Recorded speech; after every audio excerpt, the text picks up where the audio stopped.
എല്ലാ പ്രിയപ്പെട്ടവർക്കും ക്രിസ്തുയേശുവിൻ്റെ നിസ്തുല നാമത്തിൽ സ്നേഹവന്ദനം.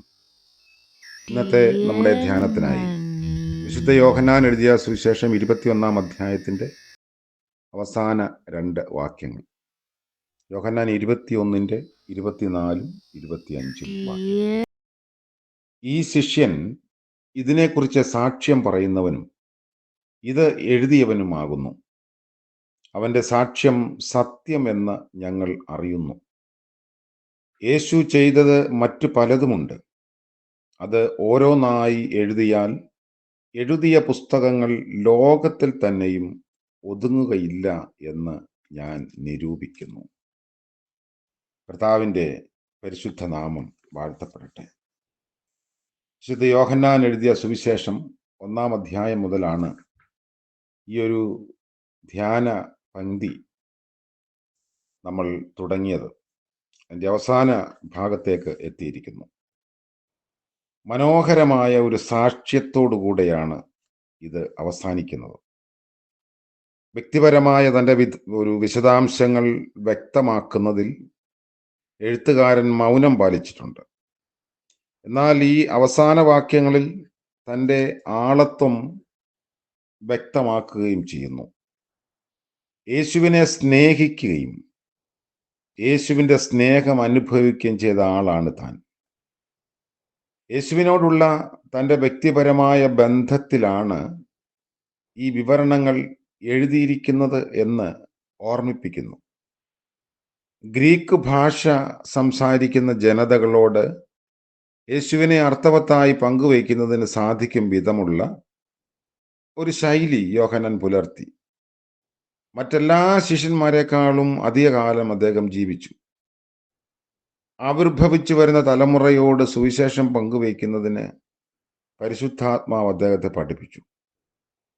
കർത്താവിൽ വേരൂന്നി വളരുക എന്നതാണ് ഫലകരമായ സാക്ഷ്യത്തിന്റെ അടിത്തറ. വാക്കുകൾ കൊണ്ട് വർണ്ണിക്കാൻ കഴിയുന്നതിലധികമാണ് യേശുവിൻ്റെ മഹത്വമെന്ന് യോഹന്നാൻ ഉറച്ചു വിശ്വസിക്കുന്നു.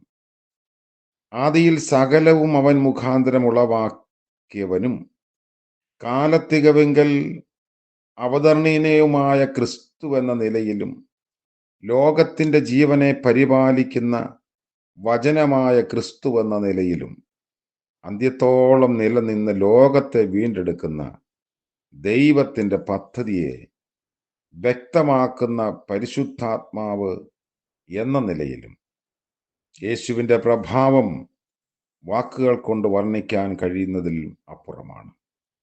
ആരാഞ്ഞുകൂടാത്ത ആഴവും സങ്കല്പനത്തിനൊക്കെ അതീതമായ പരപ്പും ഒരു ഭാഷയിലും വർണ്ണിച്ചു തീർക്കാൻ കഴിയാത്തത് കൊണ്ട് ഈ പുസ്തക ശേഖരണത്തിനും യേശു വർണ്ണന അസാധ്യമാണ്. ഇക്കാര്യം ഓർമ്മപ്പെടുത്തിക്കൊണ്ടാണ് സുവിശേഷത്തിൻ്റെ ആ ഒരു വിവരണത്തിൻ്റെ പരസമാപ്തിയിലേക്ക് യോഹന്നാൻ എത്തുന്നത്. വെളിപ്പാടുകൾ കൊണ്ട് മാത്രം അറിയാൻ കഴിയുന്ന ദൈവത്തെ സ്നേഹഹൃദയങ്ങൾ കൊണ്ട് മാത്രമേ അനുഭവിച്ചറിയാൻ കഴിയുള്ളൂ. യോഹന്നാൻ പറയുന്നു, എല്ലാം അവൻ ചെയ്തതെല്ലാം എഴുതിയാൽ ഈ ലോകത്തിൽ ഒതുങ്ങില്ല. അതുകൊണ്ട് ചുരുക്കം ചില വാക്കുകളിൽ കർത്താവിൻ്റെ സ്നേഹവും കർത്താവിൻ്റെ പ്രവർത്തനവും എല്ലാം ലോകത്തോട് അറിയിക്കുന്ന ഒരു സാക്ഷ്യപത്രമായി യോഹന്നാന്റെ സുവിശേഷം അവസാനിക്കുകയാണ്. യോഹന്നാനുണ്ടായ വെളിപ്പാടിൽ, പത്മോസ് ദ്വീപിൽ തനിക്ക് ലഭിച്ച വെളിപ്പാടിനെ കുറിച്ച് എഴുതുമ്പോൾ യോഹന്നാൻ പറയുന്നുണ്ട് 1 അധ്യായത്തിൽ, യേശുക്രിസ്തുവിൻ്റെ കഷ്ടതയിലും രാജ്യത്തിലും സാക്ഷിയായി തീർന്ന യോഹന്നാൻ എന്ന ഞാൻ, അല്ലെങ്കിൽ അതിൻ്റെ പങ്കാളിയായി തീർന്ന യോഹന്നാൻ എന്ന ഞാൻ. യേശുവിൻ്റെ നെഞ്ചോട് ചാഞ്ഞിരുന്ന ഒരു ശിഷ്യൻ എന്ന ഒരു മറ്റൊരു വിശേഷണവും യോഹന്നാനുണ്ട്.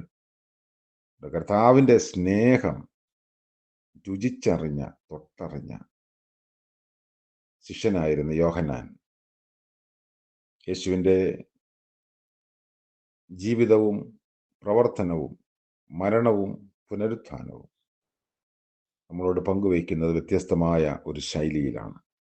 അത് തിരിച്ചറിയാനും അത് വ്യാഖ്യാനിക്കാനും പരിശുദ്ധാത്മാവിൻ്റെ കൃപ ആവശ്യമാണല്ലോ. നിങ്ങളെല്ലാവരും ഇത് കേൾക്കുകയും കുറെ കാര്യങ്ങൾ മനസ്സിലാക്കാൻ ശ്രമിക്കുകയും ചെയ്തു എന്നതിൽ വളരെ സന്തോഷമുണ്ട്. യോഹന്നാന്റെ ആളത്തെ സാക്ഷ്യം സ്നേഹത്തിൽ അധിഷ്ഠിതമായിരുന്നു. യേശു തന്നിലും താൻ യേശുവിലുമാകുന്ന ഒരു കൂട്ടായ്മ ബന്ധമാണ് യേശുവിനെ വ്യാഖ്യാനിച്ച് നൽകുന്നതിന് യോഹന്നാനെ ശക്തീകരിച്ചത്. അപ്പോൾ ഇത് പഠിക്കുകയും കേൾക്കുകയും ചെയ്യുമ്പോൾ നമുക്കും ഹൃദിസ്ഥമാകാനുള്ള എളുപ്പ വഴി കർത്താവിനോടുള്ള സ്നേഹത്തിൻ്റെ ആഴത്തിൽ നിന്ന് ഇത് കേൾക്കാൻ, വായിക്കാൻ നമ്മൾ ആഗ്രഹിക്കുക എന്നതാണ്. ആ സ്നേഹത്തിൽ ബന്ധത്തിൽ മാത്രമേ വേദപുസ്തക വായന നമ്മെ കൂടുതൽ അതിൻ്റെ അർത്ഥവ്യാപ്തിയിലേക്ക് കൊണ്ടുപോവുകയുള്ളൂ. അതിന് പരിശുദ്ധാത്മാവ് നമ്മെല്ലാവരെയും സഹായിക്കട്ടെ എന്ന് പ്രാർത്ഥിക്കുന്നു. പാട്ടുകാരൻ പാടിയത്, നിന്നെ സ്നേഹിക്കുന്ന മക്കൾക്ക് ഉള്ളതാം എല്ലാ പദവികളും അടിയാനും തിരിച്ചറിയാൻ അപ്പനെ ബുദ്ധിയെ തെളിക്കാം. പരിശുദ്ധാത്മാവ് നമ്മുടെ ബുദ്ധിയെ തെളിക്കട്ടെ.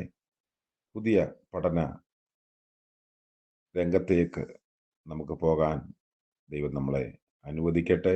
പ്രാർത്ഥിക്കാം. കരുണ നിറഞ്ഞ വാഴ്ത്തപ്പെട്ട ഞങ്ങളുടെ ദൈവമേ, ലോകത്തെ സ്നേഹിച്ച് അതിനെ വീണ്ടെടുക്കുന്ന അവിടുത്തെ സ്നേഹത്തിനായി സ്തോത്രം. യാതൊരു ബൗദ്ധിക അന്വേഷണങ്ങൾക്കും കണ്ടെത്താൻ കഴിയാത്ത അങ്ങേ ഞങ്ങൾക്ക് വെളിപ്പെടുത്തുന്ന ദൈവസ്നേഹത്തിന് നന്ദി. അങ്ങയോടുള്ള സ്നേഹത്തിൽ നിത്യം വസിക്കുന്നതിനും തിരുവചനം അനുദിനം ഞങ്ങൾ ധ്യാനിക്കുന്നതിനുമൊക്കെ ഞങ്ങളെ ഇടയാക്കണമേ. ഇത്രത്തോളം നടത്തിയ ദൈവത്തിന് സ്തോത്രം. ഇന്നത്തെ പകൽക്കാല ജീവിതത്തിൽ പ്രഭാതം മുതൽ പ്രദോഷം വരെയും അവിടുത്തെ കരുണയിൽ ആശ്രയിക്കുന്നു. കർത്താവെ, അവിടുന്ന് ഞങ്ങളെ നടത്തണമേ. ഇന്ന് ജന്മദിനം ആഘോഷിക്കുന്ന പ്രിയപ്പെട്ടവർ, വിവാഹ വാർഷികം ആഘോഷിക്കുന്നവർ എല്ലാവരെയും ഓർത്ത് പ്രാർത്ഥിക്കുന്നു. ദൈവം തമ്പുരാന്റെ കരുതലിലും കൃപയിലും കരുണയിലും സൂക്ഷിക്കണമേ. യേശു മശീഹ മൂലം പ്രാർത്ഥന ദയവോടെ കേൾക്കുമാറാകണമേ. ആമേൻ. ത്രിയേക ദൈവത്തിൻ്റെ അനുഗ്രഹവും ആലോചനയും നമ്മോടുകൂടെ ഇന്നും എന്നേക്കും ഉണ്ടായിരിക്കുമാറാകട്ടെ. ആമേൻ.